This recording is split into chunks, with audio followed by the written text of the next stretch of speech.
Bismillahirrahmanirrahim. Assalamualaikum warahmatullahi wabarakatuh. Waalaikumsalam warahmatullahi wabarakatuh. Yang terhormat Bapak Kepala Sekolah UPTD SDN 3 Margapundur, yang kami hormati Bapak Ibu Dewan Guru SDN 3 Margapundur. Hari ini alhamdulillah kita dapat hadir di tempat kita yang insya Allah dimuliakan Allah, SDN 3 Margapundur dalam keadaan sehat walafiat. Salawat dan salam mari kita sanjung agungkan kepada Nabi besar kita, yaitu Nabi Muhammad Sallallahu Alaihi Wasallam. Semoga tetaplah kepada kita selaku umatnya yang menanti-nanti syafaatnya di yaumil kiamat kelak. Amin. Baiklah, hari ini saya akan diseminasi atau melanjutkan hasil pelatihan dari SDN 1 Teluk Pandan. Memahami literasi teks multimodal dan praktik pembelajaran yang menggunakan literasi. Nah, kemarin ini hasil dari pelatihan ini kita mengubah kebiasaan kita supaya anak tertarik dengan membaca. Karena kebiasaan kita membaca kan hanya menggunakan buku teks saja, tidak menggunakan cara lain. Nah, saya bagikan menurut pendapat Ibu, bagaimana sih literasi yang ada dalam diri kita? Kebiasaan diri kita seperti apa? Nanti silahkan dijawab. Setelah dijawab baru kita simpulkan hasil yang sebenarnya itu seperti apa. Waktu 5 menit untuk menjawab pernyataan itu.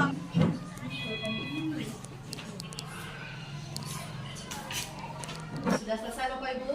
Sudah. Nah, kalau sudah, saya persilakan untuk pernyataan 1. Siapa?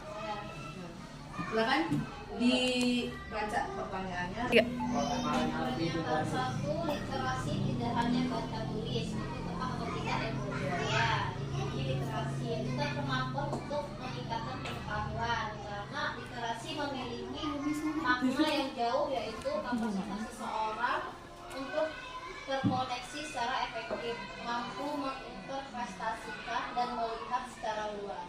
Ya, terima kasih. Pernyataan kedua silakan. Saya teks untuk kegiatan membaca atau pembelajaran tidak hanya teks tulis.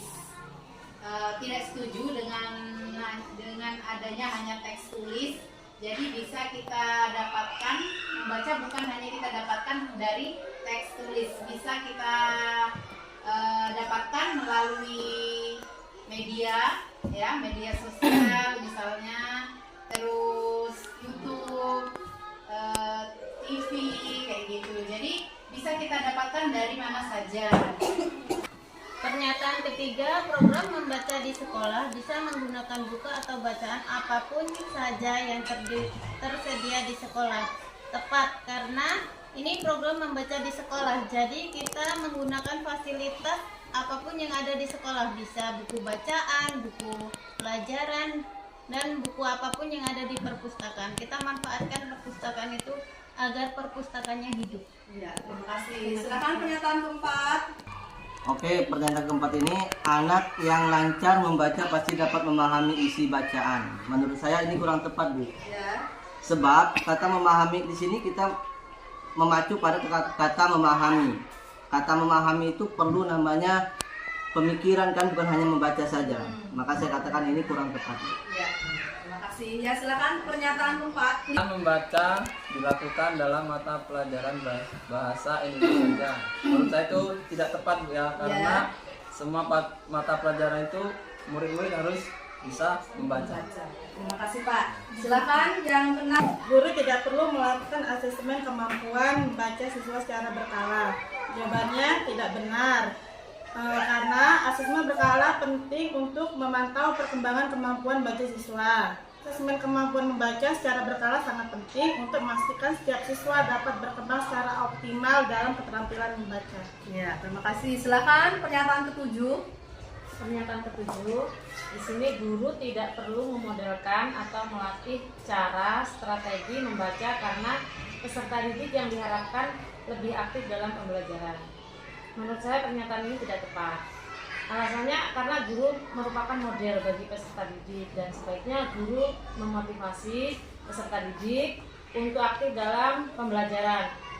Merupakan tugas guru untuk melatih siswa, strateginya harus disampaikan kepada siswa, cara membacanya disampaikan supaya hasil dari literasi itu maksimal. Pernyataan ke-8.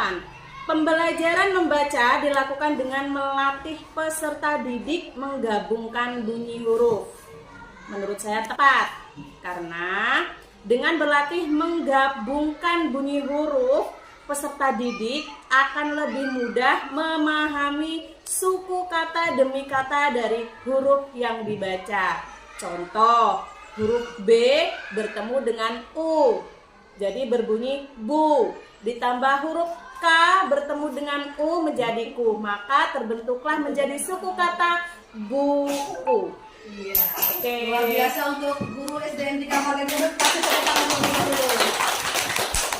Guru kelas 1 ya, luar biasa sekali. Baiklah Bapak Ibu sekalian, kita lihat jawaban dari Bapak Ibu sekalian ya. Pernyataan yang pertama, literasi tidak hanya baca tulis, tepat tadi ya Bu Anis ya? Ya tepat. Di sini literasi tidak hanya baca dan menulis dalam pengertian sempit, yaitu mengeja atau membaca dengan fasih dan keterampilan menulis yang mekanistis. Literasi adalah kemampuan dan praktik seseorang dalam memahami, menganalisis, merefleksi informasi dalam teks, membuat koneksi antar informasi, serta menyajikan gagasan secara terstruktur, analitis, kreatif, dan imajinatif. Itu pernyataan yang pertama ya. Pernyataan selanjutnya, Bapak Ibu yang kedua, jawabannya tepat. Mengapa tepat? Teks untuk kegiatan membaca atau pembelajaran tidak hanya teks tertulis saja. Nah di sini saat